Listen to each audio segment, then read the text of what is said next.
नंद भगवान की जय, सनातन धर्म की जय। सभी भाई बहनों को नमस्कार स्वीकार हो। तो देखिए, आज हम विचार करते हैं सृष्टि और दृष्टि के बारे में। तो हमें अपनी दृष्टि बदलनी है, सृष्टि नहीं बदलनी है। दृष्टि का मतलब होता है अपने विचार, दृष्टि का मतलब होता है अपने मन की धारणा। अर्थात हमें सृष्टि को अर्थात संसार को नहीं बदलना है, बल्कि हमें अपने मन को बदलना है, अपने विचारों को बदलना है, अपनी दृष्टि को बदलना है।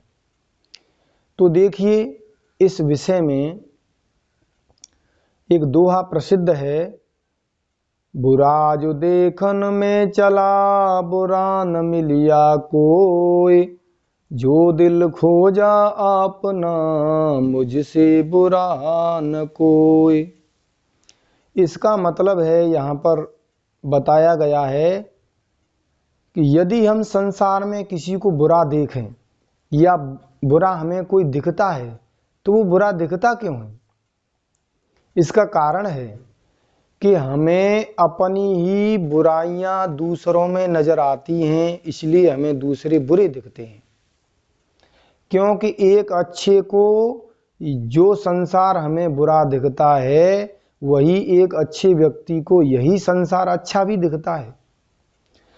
क्योंकि चोर संत के यही विचारा, हम जैसे तैसो संसारा। एक चोर के संत के ऐसे विचार होते हैं कि जैसे हम हैं वैसा ही संसार है। चोर तो कहता है कि सभी चोर हैं, संत कहता है कि सभी संत हैं, एक धर्मात्मा कहता है कि सभी धर्मात्मा हैं, एक दुष्टात्मा कहता है कि सभी दुष्टात्मा हैं। क्योंकि यहाँ एक दृष्टांत से समझे, जब भगवान श्री कृष्ण कंस की धनुष यज्ञशाला में पहुंचते हैं, तो वहाँ जो चाड़ूर और मुष्टिक पहलवान थे, उनके सामने जब वो पहुँचते हैं धनुष को तोड़ करके और उस कुवलिया पीड़ हाथी को मार करके, जैसे ही भगवान वहाँ पहुँचे तो वहाँ पर जितने भी बैठे हुए थे, संत समाज, विद्वत समाज, माताएं, बहनें, पहलवान, कंस इत्यादि सभी बैठे हुए थे। तो वहाँ का नज़ारा कैसा था? जब भगवान वहाँ पर खड़े थे तो वहाँ की जो स्त्रियां थी, उन्हें कामदेव के समान भगवान श्री कृष्ण दिखाई दे रहे थे, और जो वहाँ की माताएं थीं तो उनको बालक के समान भगवान श्री कृष्ण दिख रहे थे। श्री कृष्ण भगवान एक ही थे, लेकिन अनेक रूपों में नजर आ रहे थे। और जो संत महात्मा थे, उन्हें भी भगवान के रूप में दिख रहे थे, और नंद बाबा थे, उनको अपने लाला के रूप में दिख रहे थे। और जो पहलवान थे, उनको भगवान पहलवान के रूप में दिख रहे थे। और जो कंस था, उसको भगवान श्री कृष्ण साक्षात काल के रूप में दिख रहे थे। तो देखिए, यहाँ पर बताया गया है श्री रामचरितमानस में, जिसकी रही भावना जैसी, प्रभु मूर्ति देखी तिन वैसी। अर्थात जिसकी जैसी भावना होती है, उसी प्रकार से जो प्रभु हैं, जो भगवान हैं, उनकी मूर्ति वैसी दिखाई देती है। तो इसी प्रकार से हमारे जैसे विचार हैं, वैसी ही हमें यह संपूर्ण सृष्टि दिखाई देती है। हमारे अंदर छल कपट भरे हैं, तो यह छल कपट से युक्त ही पूरी सृष्टि दिखाई देगी। तो देखिए, यहाँ दूसरा एक उदाहरण है कि एक बार गुरु द्रोणाचार्य जी ने, जो कि कौरव पांडवों को दोनों को शिक्षा देते थे, तो गुरुजी ने कहा युधिष्ठिर से कि जाओ युधिष्ठिर, तुम हस्तिनापुर से एक बुरा आदमी ढूंढ करके लाओ। और दुर्योधन से कहा कि जाओ तुम हस्तिनापुर से एक अच्छा आदमी ढूंढ करके लाओ। तो युधिष्ठिर और दुर्योधन दोनों निकल जाते हैं।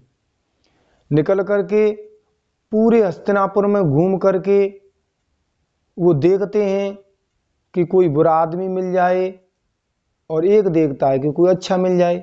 यानी कि युधिष्ठिर देखते हैं कि कोई बुरा आदमी मिल जाए, दुर्योधन देखता है कि कोई अच्छा आदमी मिल जाए। तो इस प्रकार से उन्हें कोई नहीं मिलता, तो दोनों ही खाली हाथ वापस आ जाते हैं और गुरु जी के पास आ जाते हैं। तो वहाँ गुरु जी बड़े आश्चर्य से कहते हैं, अरे तुम दोनों खाली हाथ ही आ गए, तुम्हें कोई अच्छा बुरा आदमी नहीं मिला? तो दुर्योधन कहता है, महाराज मुझे तो कोई अच्छा पूरे हस्तिनापुर में मिला ही नहीं। और युधिष्ठिर से पूछा गुरुजी ने कि तुम्हें कोई नहीं मिला बुरा आदमी? तो युधिष्ठिर बोले, महाराज मुझे कोई बुरा मिला ही नहीं। तो यहाँ गुरुजी ने विचार किया, गुरुजी सोचने लगे कि जैसा दुर्योधन है उसको सभी वैसे ही दिखे, यानी कि दुर्योधन बुरा था, इसलिए उसे पूरे हस्तिनापुर में बुरे बुरे नजर आए, इसलिए वह अपने साथ किसी अच्छे आदमी को नहीं ला सका। और युधिष्ठिर अच्छे थे, उनसे कहा कि बुरा आदमी लाना है, तो युधिष्ठिर जी को कोई बुरा मिला ही नहीं, क्योंकि वो खुद अच्छे थे। इसलिए यहाँ सार रूप में कहा जा सकता है कि अच्छे को यह पूरी सृष्टि अच्छी नजर आती है और एक बुरी प्रवृत्ति वाले को, बुरे विचार वाले को यह संपूर्ण सृष्टि बुरी नजर आती है। इसलिए हमें इस संसार को नहीं बदलना, क्योंकि संसार की रचना भगवान ने की है। भगवान ने सभी को अच्छा ही बनाया है, बिल्कुल अच्छा बनाया है, किसी में कोई दोष नहीं है। केवल दोष है, केवल बुराई है तो केवल हमारी दृष्टि में है, हमारी नजरों में है। नजरें बदल गई तो नजारे बदल गए, और किश्ती का रुख बदला तो किनारे बदल गए। नजर एक होती है, जिस नजर से हमें अपनी माता को देखना चाहिए उसी से हमें दूसरी स्त्री को देखना चाहिए।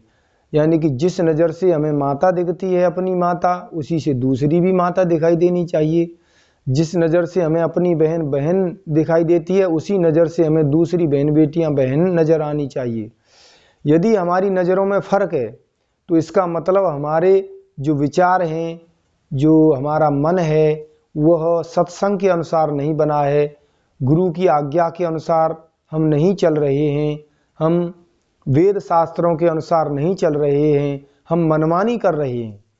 इसलिए मनमानी करने से अच्छा है कि गुरु जी से, शास्त्रों से और संतों से अच्छे विचार ग्रहण करें और सृष्टि को बदलने के बजाय केवल अपनी दृष्टि को ही बदलें, जिससे हमें आत्मज्ञान हो सकता है। आत्मज्ञान में हमें यानी कि बिल्कुल आसानी मिल सकती है। और यदि हमने ऐसा नहीं किया तो हम भटक सकते हैं और जन्म जन्मांतरों के लिए नरक में जा सकते हैं। तो देखिए, आपसे यही निवेदन है कि आप इस सृष्टि को नहीं बदलें, केवल अपनी दृष्टि को बदलें, अपने विचारों को बदलें। इन्हीं शब्दों के साथ अपनी वाणी को विराम। ओम शांति ही शांति ही शांति ही।